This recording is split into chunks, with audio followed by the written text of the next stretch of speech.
İngiltere'nin başkenti Londra'da bir grup avukat ve insan hakları uzmanı Çin hükümetinin Doğu Türkistan'daki Uygurlara uygulanan insan hakları ihlallerini inceliyor. Uzmanlar bu kapsamda Uygurların ifadelerini alarak birinci elden kanıt toplamaya başladı. İddiaları reddedilen Pekin'in konuşan mağdurları yalan makinesi olarak niteleniyor.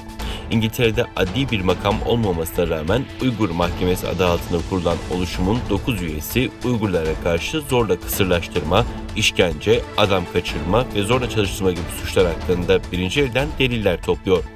Bu oluşum daha sonra Pekin'in Uygurlara ve diğer Müslüman azınlıklara karşı soykırım ve insanlığa karşı suçlardan suçlu bulunup bulunmadığını açıklayacak. Arkasında devlet desteği bulunmayan ve alacağı kararın herhangi bir bağlayıcılığı olmayacak mahkemenin duruşmaları pazartesine kadar 4 gün sürecek.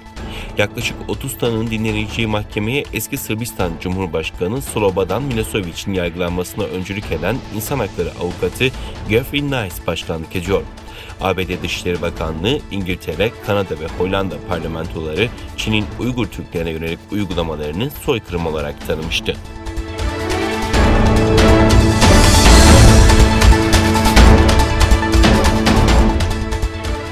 AB Komisyonu Sözcülerinden Nabila Maserali, Çin'de meydana gelen Tiananmen olaylarıyla ilgili tutuklu bulunanların salıverilmesi gerektiğini belirterek Uygur Türklerine yönelik muameleden derin endişe duyduklarını belirtti.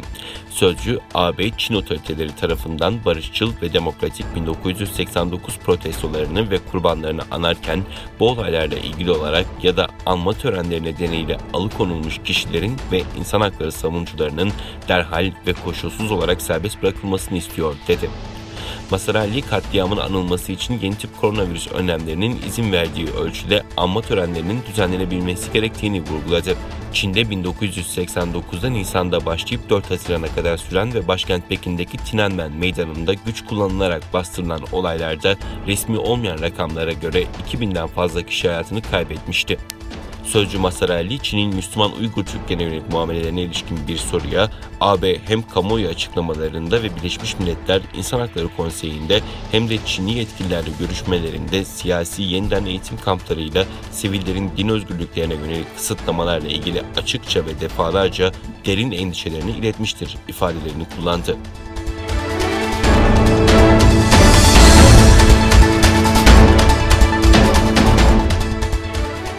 ABD Başkanı Joe Biden'ın Sağlık Başdanışmanı ve ABD Ulusal Alerji ve Bulaşıcı Hastalıklar Enstitüsü Direktörü Dr. Anthony Fauci, salgın başlamadan önce koronavirüs belirtileriyle hastalandıkları iddia edilen ve 3'ü Wuhan Viroloji Laboratuvarı'nda çalışan 9 kişinin sağlık kayıtlarının yayımlanması için Pekin yönetimine çağrıda bulundu.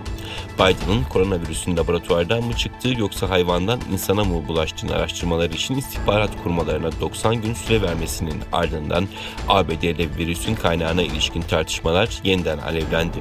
Fauci, 3 laboratuvar çalışanının haricindeki 6 kişinin de 2012'de bir yarasa mağarasına giren madenciler olduğu ve bundan sonra zatürre geçirdiklerini, koronavirüsün kaynağı olduğu iddia edilen bu mağaradan alınan numunelerin ise Wuhan Viroloji Enstitüsü'nde saklandığının iddia edildiğini dile getirdi.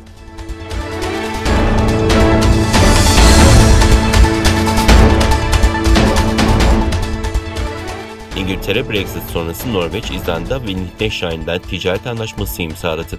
İngiliz hükümetinden yapılan açıklamada İngiltere'nin toplamda 21,6 milyar sterlin düzeyinde dış ticaret hacmine sahip olduğu Norveç, İzlanda ve Liechtenstein'la ticaret anlaşması imzaladığı bildirildi. Ticaret anlaşmalarının İngiliz et ve balıkçılık sektörlerini destekleyeceği kaydedilen açıklamada İngiliz şirketlerin bu ülkelerde yaklaşık 200 milyon sterlin hacminde kamu ihalelerine katılabileceği ifade edildi.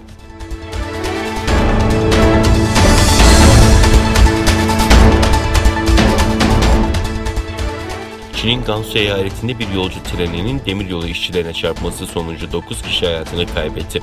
Çin Komünist Partisi'nin resmi yayın organlarından Global Times gazetesinin haberine göre tren, Doğu Türkistan'ın başkenti Urumçi'den Zhejiang eyaletinin başkenti Hangzhou'ya giderken yerel saatte 5:19'da Gansu'nun Xinjiang kentinde demiryolu işçilerine çarptı.